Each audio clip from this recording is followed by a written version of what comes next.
السلام علیکم ناظرین، چلتے ہیں وہاڑی کی طرف۔ آپ دیکھ رہے ہیں عدل ٹی وی، جہاں صدر جمعیت اہل حدیث پاکستان ڈاکٹر علامہ ہشام الہی ظہیر اور دیگر رہنماؤں نے پریس کانفرنس کی۔ انہوں نے کہا کہ پی ٹی آئی کا حالیہ اور مستقبل کی سیاست میں کوئی کردار نظر نہیں آ رہا۔ سیاسی جماعتیں اپنی جگہ بناتی ہیں، پی ٹی آئی کی سیاست صرف عمران خان تک ہے۔ پیٹرولیم مصنوعات کی قیمتوں پر کسی رہنما نے احتجاج تک نہیں کیا۔ پاک فوج کو ناپاک فوج کہہ کر حملہ آور ہونے والے خارجی ہو سکتا ہے، لیکن مسلمان نہیں۔ ملکی اور ہر قسم کے حالات میں اہم افواج پاکستان کے ساتھ کھڑے ہیں۔ حکومتی نااہلی کی وجہ سے جنگ کہیں بھی ہو تو اثر پاکستان پر پڑتا ہے۔ سعودی عرب اور پاکستان کی سفارتکاری کے بعد جلد ایران جنگ کا مسئلہ حل ہوگا۔ مذہبی جماعتوں کا اتحاد ناگزیر ہو چکا ہے۔ صدر جمعیت اہل حدیث پاکستان ڈاکٹر علامہ ہشام الہی ظہیر کی پریس کانفرنس۔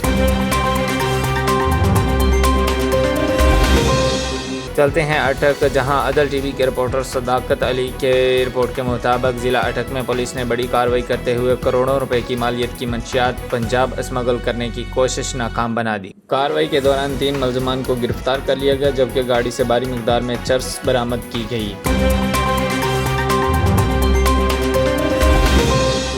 جی ناظرین، چلتے ہیں سرائے مہاجر بکھر کی طرف، جہاں ہمارے رپورٹر حفیظ الرحمان طاہر کی رپورٹ کے مطابق سرائے مہاجر میں موٹر سائیکل سوار کی موت ٹرک کی ٹکر سے ہونے کے بعد ٹرک نمبر 259 کا ڈرائیور موقع سے فرار ہونے میں کامیاب ہو گیا، جبکہ مرنے والا 26 سالہ نوجوان ساجد عباس ولد محمد امیر قوم جٹ سے ہوئی، جو کہ منکیرہ کا رہائشی تھا۔ تاہم ابھی تک ورثاء کا معلوم نہیں ہو سکا۔ ڈرائیور کے خلاف مقدمہ درج۔ چلتے ہیں ضلع نارووال، جہاں عدل ٹی وی کے رپورٹر فضل الرحمان کی رپورٹ کے مطابق شکر گڑھ کے یونین کونسل دودو چک میں نالہ تعمیر کے بعد کھلا چھوڑ دیا گیا۔ ذرا کے مطابق دودو چک کے چند ماہ پہلے بننے والا نالہ لاہور کی طرح کسی بڑے سانحے کا منتظر۔ مقامی افراد کے مطابق یہاں روزانہ سینکڑوں افراد اپنی ضروریات زندگی پوری کرنے کے لیے بازار کا رخ کرتے ہیں۔ اہل علاقہ نے اس صورتحال پر تشویش کا اظہار کرتے ہوئے انتظامیہ سے اپیل کی ہے کہ وہ اس ذمہ داری کا مظاہرہ کریں تاہم اس گزرگاہ پر آمد و رفت کا سلسلہ جاری رہے۔